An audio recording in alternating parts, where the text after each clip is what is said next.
Assalamualaikum warahmatullahi wabarakatuh. Selamat pagi anak-anak. Bertemu lagi. Hari ini kita akan belajar tentang keadaan ekonomi Indonesia pada awal kemerdekaan. Usaha meningkatkan kesejahteraan rakyat pada masa awal kemerdekaan Indonesia. Keadaan ekonomi Indonesia pada akhir kekuasaan Jepang dan pada awal berdirinya Republik Indonesia sangat kacau dan sulit. Pada saat itu, peredaran lebih dari satu mata uang tidak terkendali. Mata uang tersebut adalah mata uang di Javas Bank, mata uang pemerintah Hindia Belanda, dan mata uang pendudukan Jepang. Pada Oktober 1946, pemerintah Republik Indonesia mengeluarkan Ori atau uang Republik Indonesia sebagai pengganti uang Jepang. Kekacauan ekonomi pada saat itu disebabkan oleh hal-hal berikut. Indonesia yang baru saja merdeka belum memiliki pemerintahan yang baik dan belum ada pejabat khusus yang bertugas untuk menangani perekonomian Indonesia. Sebagai negara baru, Indonesia belum mempunyai pola dan cara untuk mengatur ekonomi keuangan yang mantap.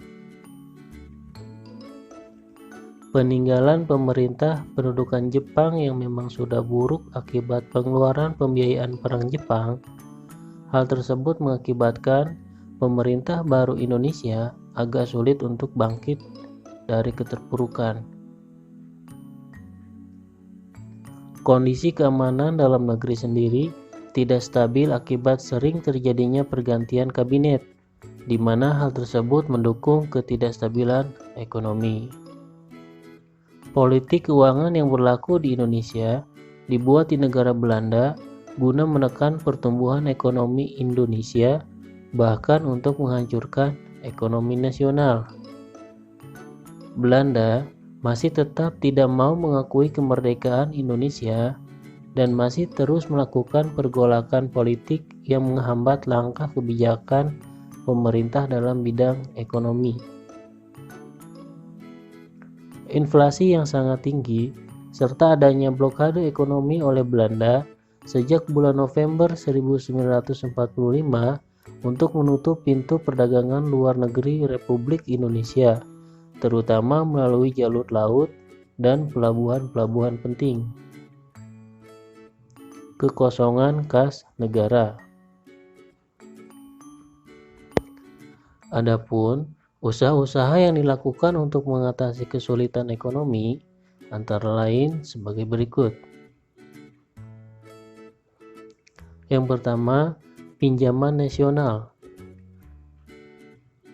Menteri Keuangan Insinyur Suharman dengan persetujuan Badan Pekerja Komite Nasional Indonesia Pusat atau BPKNIP mengadakan pinjaman nasional.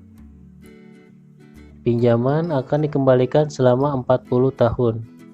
Karena imbauan pemerintah itu, pada bulan Juli tahun 1946, penduduk Pulau Jawa dan Madura mulai menyetorkan uangnya kepada pemerintah. Pada tahun pertama saja, uang yang terkumpul mencapai 500 juta. Dengan terkumpulnya uang sebanyak itu, dalam waktu singkat, menunjukkan besarnya kepercayaan rakyat terhadap pemerintahannya.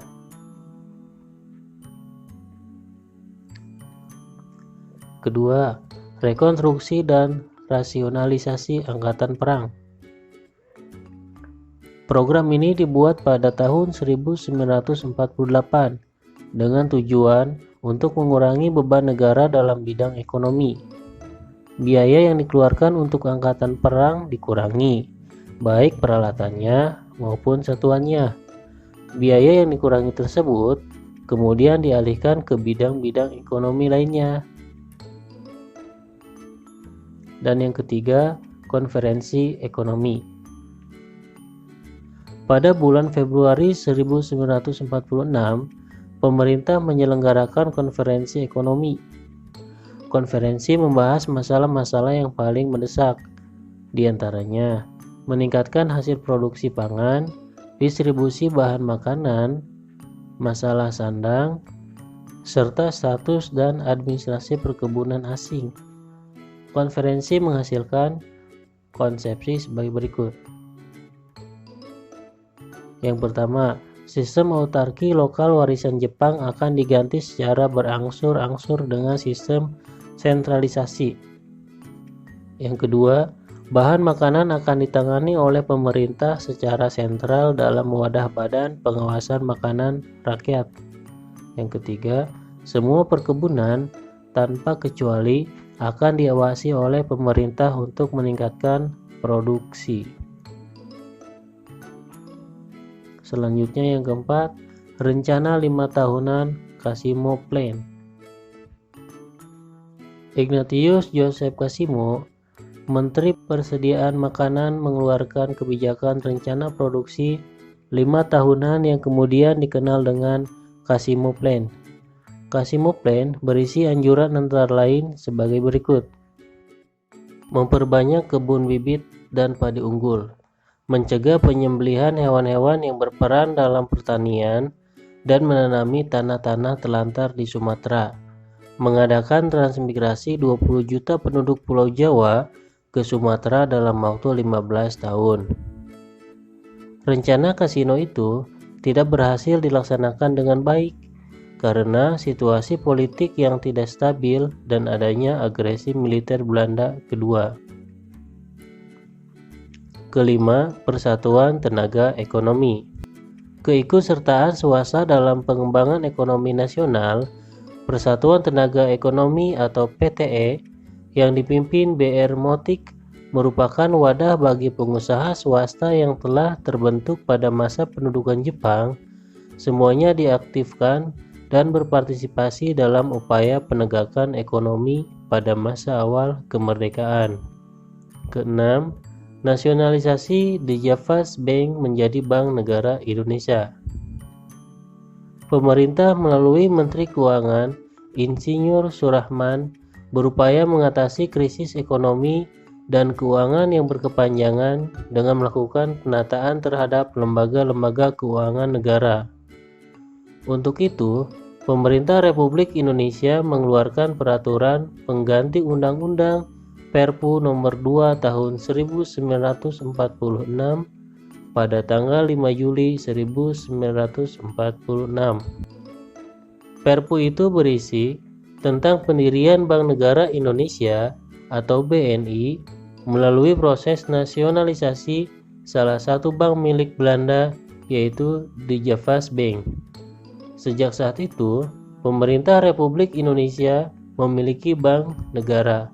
Bank itu kemudian dikenal dengan nama Bank Negara Indonesia atau BNI 1946. Pemimpin pertama Bank Negara Indonesia adalah Margono Jojo Hadi Kusumo. Mungkin hanya itu saja materi untuk hari ini, dan untuk tugasnya ada di halaman 109 nomor 1. Selamat mengerjakan. Wassalamualaikum warahmatullahi wabarakatuh.